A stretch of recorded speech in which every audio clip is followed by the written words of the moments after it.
Y'all love this, don't you?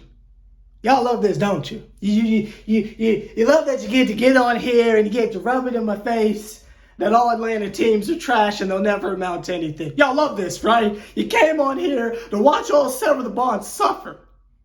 Well, that won't give you the satisfaction. Trae Young played terrible. We absolutely obliterated them.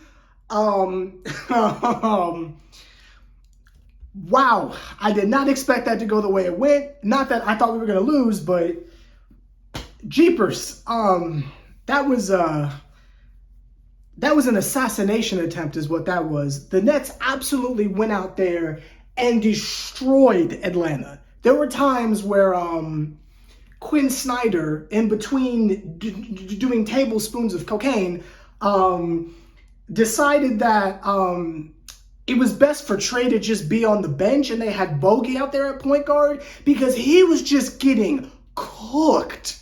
It's like everyone in Brooklyn said the one thing that every NBA team should be saying.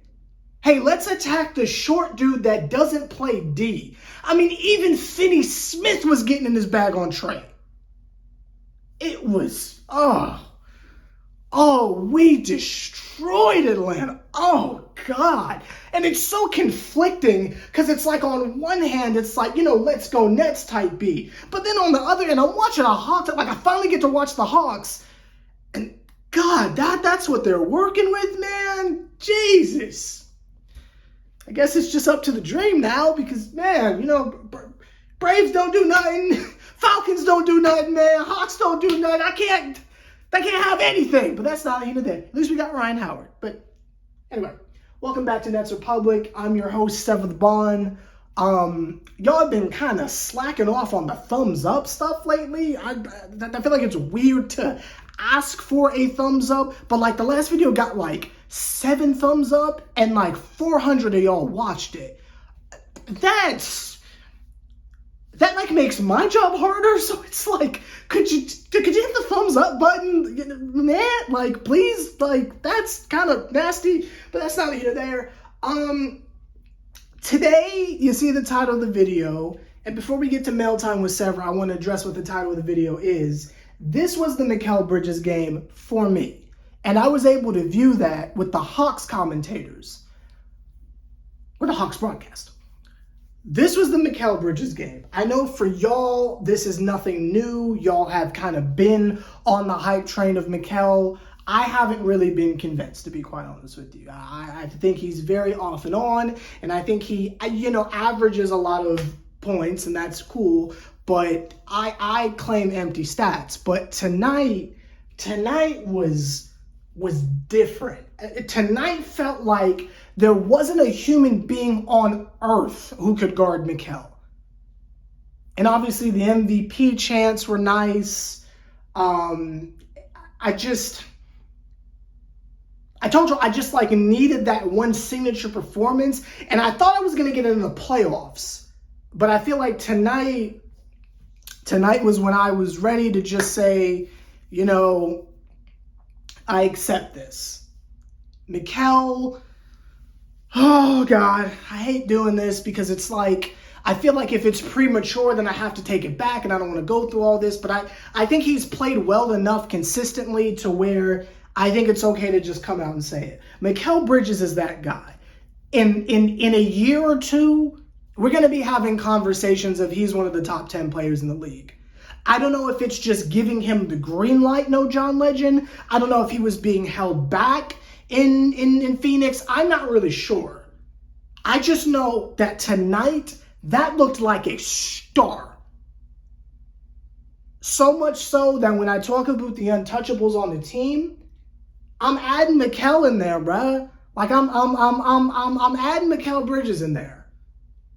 Do I still think he's the amazing disappearing man? At times, but I think he's put together enough quality performances as a leader to be able to say, you got it, bro.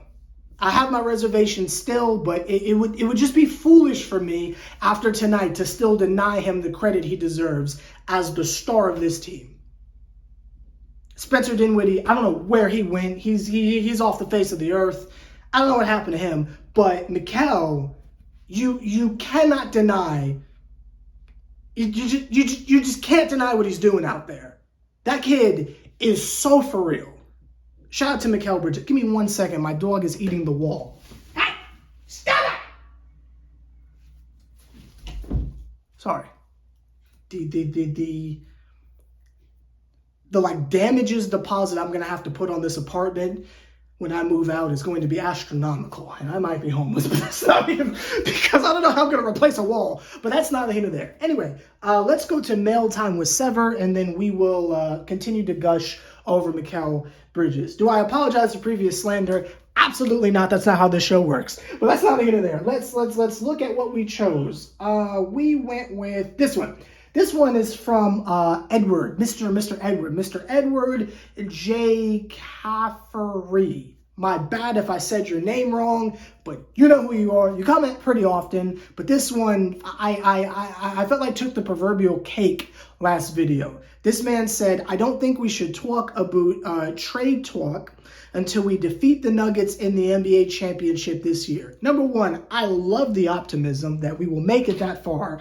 Absolutely love it. I think that type of delusional energy is what we need, because it is that time of year where the playoffs are around the corner and the team's starting to shape up and look good. So, you know, it might be time. You feel me? It might be time.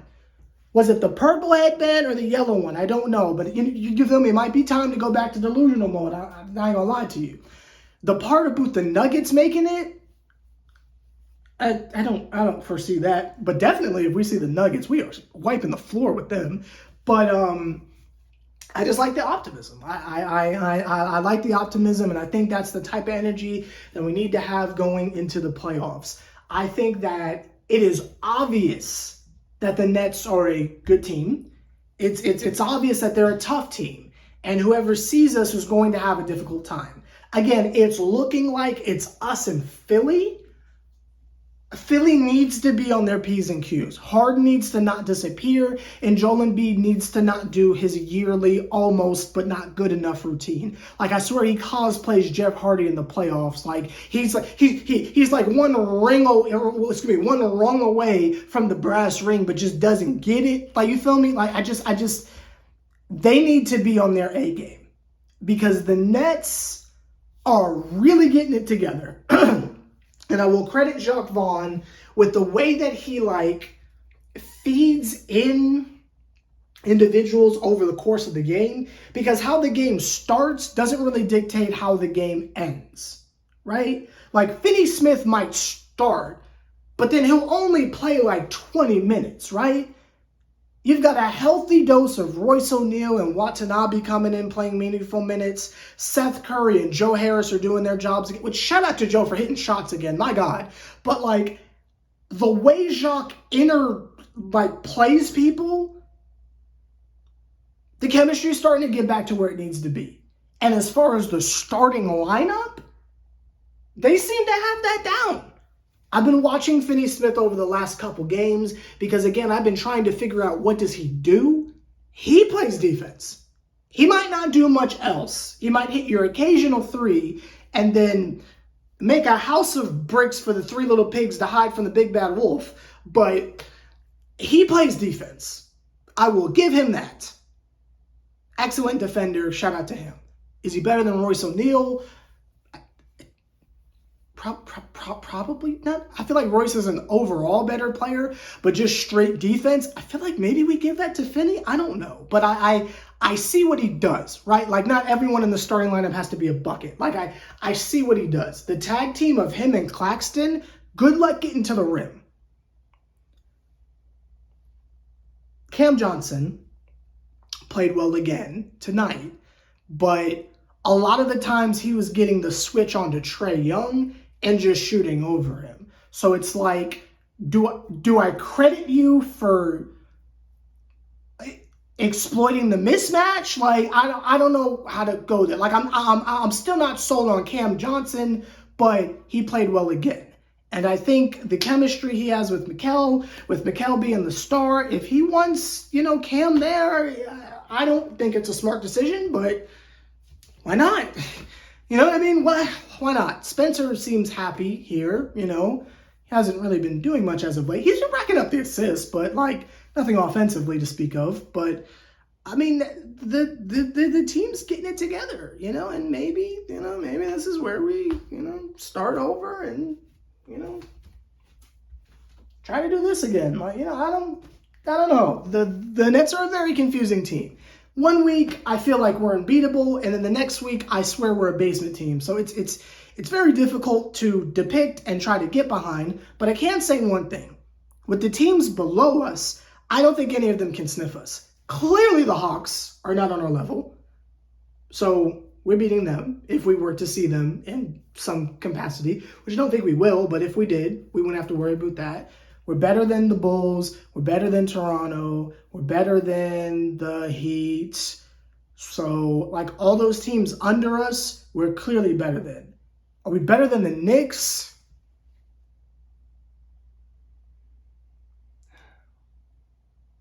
I'm not all the way certain on, like, what they're doing and, like, what their storylines are. So, I don't know what they're doing. I feel like I heard somewhere, like, Jalen Brunson is hurt, and like maybe Julius Randle is hurt too. So I don't know.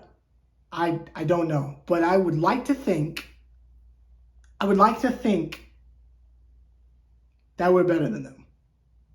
I don't know. I don't watch the Knicks. I don't know what they're doing. So I would like to think we're better than them. I don't know. Maybe. Are we better than the Cavs?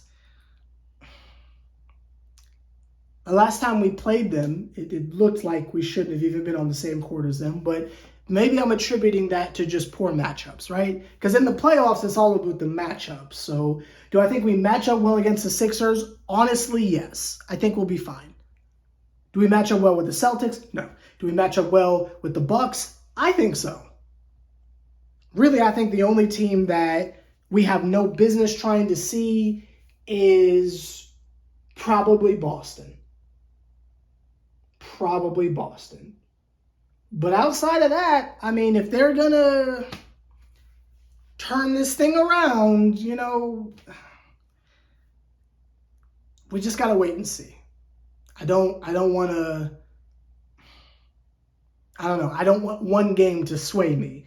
And this is also a special case because it's like I'm the only one that takes the Hawks seriously. So it's like, to me, this was a big game. To y'all, it's nothing. The Hawks are trash, cool. But to me, it's a big game. So it's like, I look at this like, oh God, they're for real, for real. Y'all look at this as like, well, nah, duh. Like, y'all see this as the Rockets game. You feel me? So I don't know.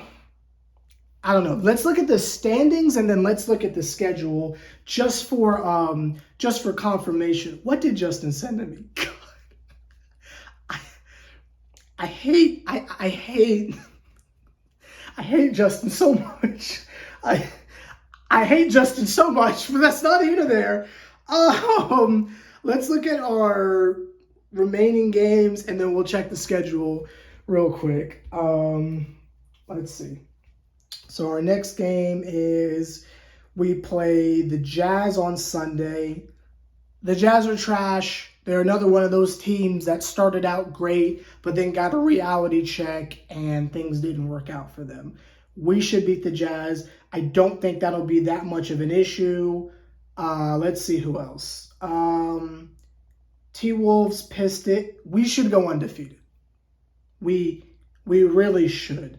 I think the mishap against the Magic is just something we can ignore. But if we look at the last time we really had this conversation, we beat the Heat, we beat the Rockets, we beat the Hawks. We should beat the Jazz.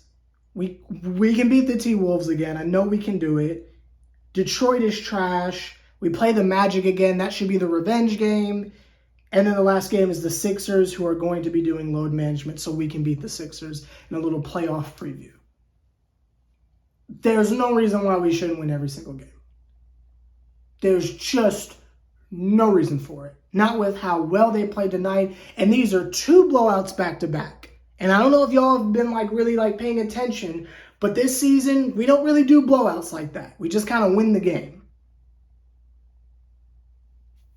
Let's look at the standings real quick, just to kind of see where everyone is, to have an understanding. My friend King told me the Knicks, clinched a playoff spot or something like that. I need to see that. Okay, the Cavs clinched it. And let's see. Yeah, the Cavs probably aren't going to catch the 76ers. So yeah, it's more than likely going to be us and the Sixers. Yeah. Yeah, we can handle that. And while we're doing this, and while I have you here, I just want to see what the Lakers did. Did the Lakers win? Wow, the Lakers won. Oh, okay.